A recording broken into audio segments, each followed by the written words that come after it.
So guys इस video के अंदर हम ट्राई करेंगे कि ये चैप्टर पूरी तरह से खत्म हो जाए। और गाइज जो टॉपिक के बारे में जितना बताऊंगा अगर आपने उतना लिख लिया ना तो आपकी बल्ले बल्ले और आपको मार्क्स पूरा का पूरा मिलेगा और चीजों को भी आप अपने आप समझ जाओगे। तो सबसे पहले हम बात करते हैं कि spectral distribution of black body radiation ये क्या है, ये क्या बना हुआ है भाई, इसी को समझना है। अगर ये समझ लिया तो जो नेक्स्ट हमारा टॉपिक है वेन्स डिस्प्लेसमेंट वो भी गाइज अपने आप समझ जाएगा। तो चलो देखो, इसके अंदर एक्स एक्सिस पे आपको वेवलेंथ दिख रहा है, वाई एक्सिस पे आपको रेडियंट पावर दिख रहा है। ये क्या है चलो मैं पहले यहां बना देता हूं फिर बताता हूं। ये हमारा वेवलेंथ और ये हमारा radiant power. Okay so guys इसके अंदर क्या है, इसके अंदर समझना क्या, ये जो ग्राफ हम प्लॉट कर रहे हैं वो क्या है, कैसे है। देखो जब भी हम टेम्परेचर को इंक्रीज करते हैं, ओके किसी बॉडी पे हम टेम्परेचर को इंक्रीज करते हैं तो वो बॉडी उतना, देखो मैंने एक चीज बहुत पहले बताई थी कि जो जितना ज्यादा हीट को एब्जॉर्ब करता है उतना ही ज्यादा एमिट भी करता है। जितना हीट को एब्जॉर्ब किया उतना जल्दी एमिट करना स्टार्ट करेगा, जितना एब्जॉर्ब उतना एमिट। अगर एक सेकंड के अंदर उसने 10 जूल हीट को एब्जॉर्ब किया है तो एक सेकंड के अंदर ही वो 10 जूल हीट को इमिट भी करेगा। तो गाइस ये सब चीजें हमने डिस्कस कर ली है। अब यहां अगर आप देखते हो ये आपको ये लैम्बडा मैक्स दिखाई दे रही है, ये लैम्बडा मैक्स। ये लैम्बडा मैक्स की वजह से बहुत सारे बच्चे कंफ्यूज हो जाते हैं, उनको क्या लगता है कि लैम्बडा मैक्स मतलब मैक्सिमम वेवलेंथ, मतलब मैक्सिमम वेवलेंथ, ऐसी कुछ बात चल रही है। ऐसी कुछ बात नहीं। यहां क्या है देखो ध्यान से कि जब भी मैंने टेम्परेचर को इंक्रीज किया, पहले मैंने टेम्परेचर 3000 केल्विन रखा है, तो मैं जैसे ऐसे समझा रहा हूं तो हमें क्या पता चला कि इस वेवलेंथ पे ये जिस बॉडी की बात चल रही है जो हीट को एब्जॉर्ब कर रहा था, बट इस वेवलेंथ पे वो मैक्सिमम अमाउंट ऑफ हीट को क्या करेगा, एमिट करेगा। उसी को हम इस वेवलेंथ का लैम्बडा मैक्स बोलते हैं। समझ में आया? मतलब कहने का मतलब लैम्बडा मैक्स मतलब कि जिस वेवलेंथ पे ये body maximum amount of heat को क्या करेगा, एमिट करेगा, उसको हम लैम्बडा मैक्स कहते हैं। जैसे फिर अब मैंने टेम्परेचर और बढ़ा दिया, अभी ये 3000 केल्विन था, अब मैं ले लेता हूं यहां। अब देखो यहां जो सबसे टॉप पॉइंट, जो सबसे पीक पॉइंट है, पहले इतना इमिशन हो रहा था, एक ऐसा पॉइंट आएगा कि बॉडी बहुत ज्यादा हीट को क्या करेगा, एमिट करना स्टार्ट करेगा, निकालना स्टार्ट करेगा। तो ये जो पीक पॉइंट है उसको क्या बोलेंगे हम, लैम्बडा मैक्स। मतलब इस टेम्परेचर पे 4000 केल्विन पे कौन से वेवलेंथ पे जो बॉडी है वो अपना मैक्सिमम अमाउंट ऑफ हीट क्या कर रहा है, एमिट कर रहा है, उसको हम बोलेंगे लैम्बडा मैक्स। समझ में आ रहा है? जैसे यहां आप देखो, जैसे यहां दिखाई देगा, अभी ये समझ के चलो, तो जिस वेवलेंथ पे क्या कर रहा है, मैक्सिमम अमाउंट ऑफ हीट को एमिट कर रहा है, जैसे ये लैम्बडा मैक्स, ये लैम्बडा मैक्स है। तो इस वाले पे ये मैक्सिमम अमाउंट ऑफ हीट को क्या कर रहा है, एमिट कर रहा है। क्या कर रहा है, एमिट कर रहा है। अब गाइस यहां ध्यान दो, एक चीज आपको दिखाई दे रहा होगा कि पहले लैम्बडा मैक्स यहां था, अब लैम्बडा मैक्स यहां हो गया। अब मैं टेम्परेचर को और बढ़ाता हूं, लैम्बडा मैक्स यहां हो गया। मतलब कहने का मतलब क्या है भाई, सिंपल सी बात है ना, बॉडी जितने जल्दी हीट को एब्जॉर्ब करेगी उतने ही जल्दी उतना फटाफट इमिट करना स्टार्ट करेगी। तो हमने टेम्परेचर बढ़ा दिया तो इसका जो मतलब पीक पॉइंट है जिसपे जाके वो ज्यादा हीट एमिट कर रहा है, वो जल्दी हो जा रहा है, लैम्बडा मैक्स। मतलब इस पॉइंट पे ज्यादा हीट को क्या करेगा, वो एमिट करेगा। ये लो 5000 केल्विन। ऐसे करके अगर मैं टेम्परेचर बढ़ाता जाता हूं तो जो इसका पीक पॉइंट है, ये जो इसका पीक पॉइंट है वो हमें क्या होता है, डिक्रीज होता जाता है। क्या होता है, डिक्रीज होता है। भाई एकदम सिंपल सी बात है, एकदम लॉजिकल बात है कि अगर मैं बॉडी को, मैंने बोला कि जितना ज्यादा टेम्परेचर में दे रहा हूं तो उसको ज्यादा हीट दे रहा हूं तो जल्दी वो गर्म हो जाएगा, और जल्दी गर्म होगा तो वो जल्दी क्या करेगा, एमिट भी करना स्टार्ट करेगा ना। जल्दी अगर गर्म हो रहा तो जल्दी एमिट भी करना स्टार्ट करेगा। इसीलिए लैम्बडा मैक्स मतलब फिर से बता रहा हूं, मैक्सिमम वेवलेंथ नहीं, जिस वेवलेंथ पे वो body maximum amount of heat को क्या कर रहा है, एमिट कर रहा है, उसको हम लैम्बडा मैक्स बोलते हैं। जैसे हम टेम्परेचर को बढ़ाएंगे वैसे जैसे हम टेम्परेचर को बढ़ा रहे, लैम्बडा मैक्स की वैल्यू डिक्रीज हो रही है। देखो पहले यहां थी, ये देखो यहां, पहले यहां होगी, फिर यहां आ गई, मतलब अंदर की तरफ आ रहा है ना, अंदर की तरफ आ रहा है। ये देखो यहां अगर मैं बनाना चाहूं, ये देखो पहले समझ लो यहां था, फिर यहां हो गया, मतलब अंदर की तरफ आ रहा है, अंदर की तरफ। और इस तरफ आ रहा था, सिंपल सी बात क्या हो रहा है, डिक्रीज हो रहा है। समझ में आ रहा है कि नहीं, डिक्रीज हो रहा है कि नहीं। तो भाई यही तो spectral distribution of perfectly black body है। ब्लैक बॉडी रेडिएशन है। और इसमें यही हमें समझना है कि जब भी हम टेम्परेचर को इंक्रीज करते हैं तो लैम्बडा मैक्स की वैल्यू क्या होती है, डिक्रीज होती है। और लैम्बडा मैक्स मतलब क्या है, मैंने बार बार बता दिया, लैम्बडा मैक्स मतलब जिस वेवलेंथ पे वो body maximum amount of heat, same temperature ना, मतलब 3000, तो कौन सा ऐसा वेवलेंथ है जिस वेवलेंथ पे मैक्सिमम अमाउंट ऑफ हीट क्या कर रहा है, वो एमिट कर रहा है, उसको बोलेंगे हम लैम्बडा मैक्स। क्लियर। अब अगला चलते गाइस, वेन्स डिस्प्लेसमेंट। सेम टू सेम ऐसा ही है, यही है वेन्स डिस्प्लेसमेंट। क्या है देखो, अभी मैं बताऊंगा तो अपने आप समझ में आ जाएगा। ये कहां गया भाई, हाँ ये देखो, ये अभी ये चीज हमने देखा कैसे, ये देखो, मैं यहां स्क्रीन पे आ जाता हूं।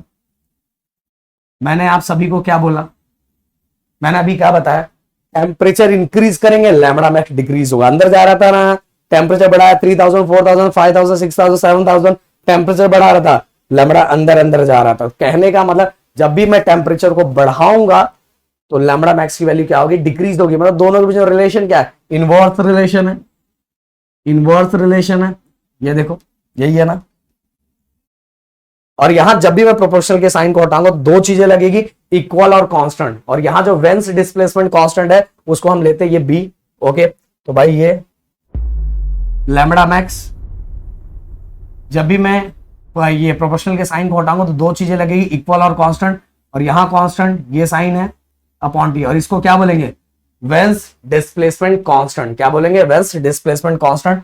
और चाहिए तो इसको ऐसा मल्टीप्लाई कर दो, लैम्बडा मैक्स इनटू टी। ये दोनों को अगर दोनों की वैल्यू अपने को मिल गई, टेम्परेचर की वैल्यू मिल गई, लैम्बडा मैक्स की वैल्यू मिल गई, दोनों को अगर मल्टीप्लाई करो तो अपने वेन्स डिस्प्लेसमेंट कांस्टेंट की वैल्यू मिल जाएगी। और वैसे गाइस आप सभी को पता है कि कांस्टेंट की वैल्यू ऑलरेडी हमें दी रहती है, और एग्जाम में भी कांस्टेंट हमें लिख के आता है। तो कांस्टेंट ये है, ओके, वेन्स कांस्टेंट की वैल्यू ये दी है, इसको याद कर लो, याद करके दिमाग में रख लो। पर हमें न्यूमेरिकल्स के टाइम ज्यादातर, कभी कभार एक दो हो सकता है ऊपर नीचे हो सकता है, पर हमें एग्जाम में ऊपर कांस्टेंट की वैल्यू लिख के आती है। Stefan Boltzmann constant, Boltzmann law of radiation, Stefan Boltzmann law of radiation, इसकी बात करेंगे। बहुत सिंपल है, सबसे पहले बता ही देता हूं कि ये क्या है।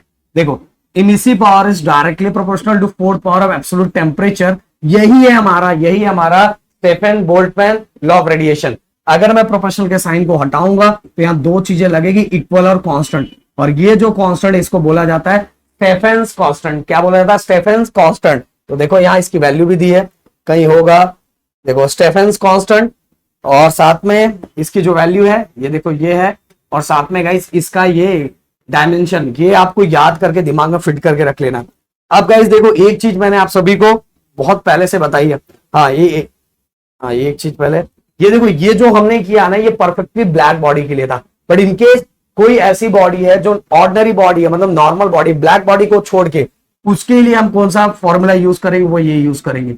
बस यहां ये हमारा स्टेफन कांस्टेंट था, वहां इमिसिबिलिटी कांस्टेंट साथ में ऐड कर देंगे। स्टेफन कांस्टेंट के साथ इमिसिबिलिटी कांस्टेंट ऐड कर देंगे, तो जिससे जो हमें जो वैल्यू मिलेगी वो वैल्यू किसकी हो जाएगी, ऑर्डिनरी बॉडी कितना इमिशन कर रही है वो मुझे मिल जाएगी। तो परफेक्टली ब्लैक बॉडी में बस क्या ऐड करना है, इमिसिविटी कांस्टेंट। किसकी वैल्यू, इमिसिविटी कांस्टेंट की वैल्यू को अगर हम ऐड कर देंगे तो हमें पता चल जाएगा कि ऑर्डिनरी बॉडी भी कितना इमिशन कर रही है।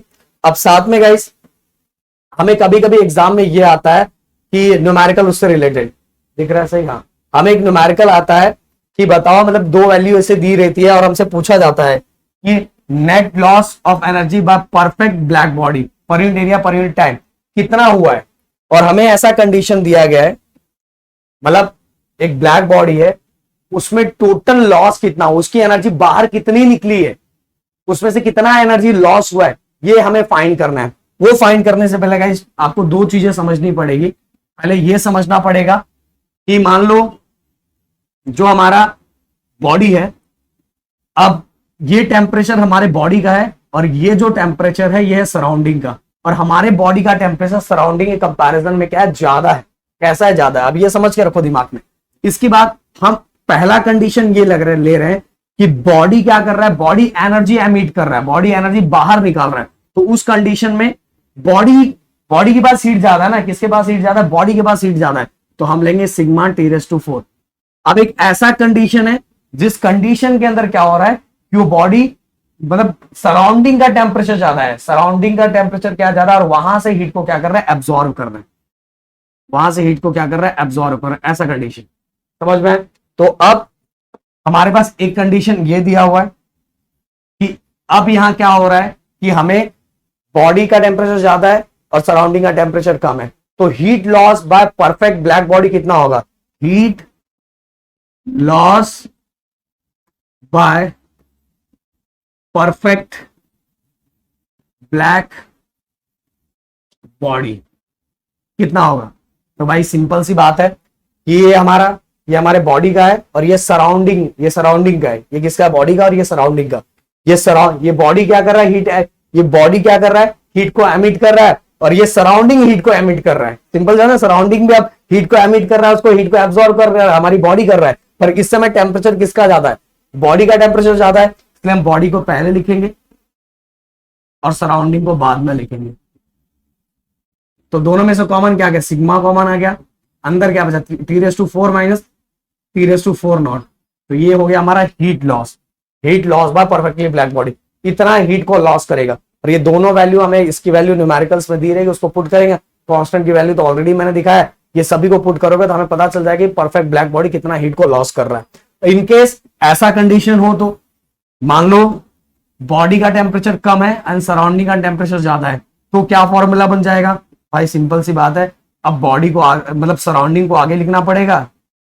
अब कैसा हो रहा है, सराउंडिंग का टेम्परेचर क्या है, सराउंडिंग का टेम्परेचर ज्यादा है और बॉडी का क्या है, कम है, बॉडी बेचारे कम है। तो अब जो सराउंडिंग है वो सराउंडिंग क्या करेगा, वो हीट को एमिट करेगा और एब्जॉर्ब कौन करेगा, बॉडी।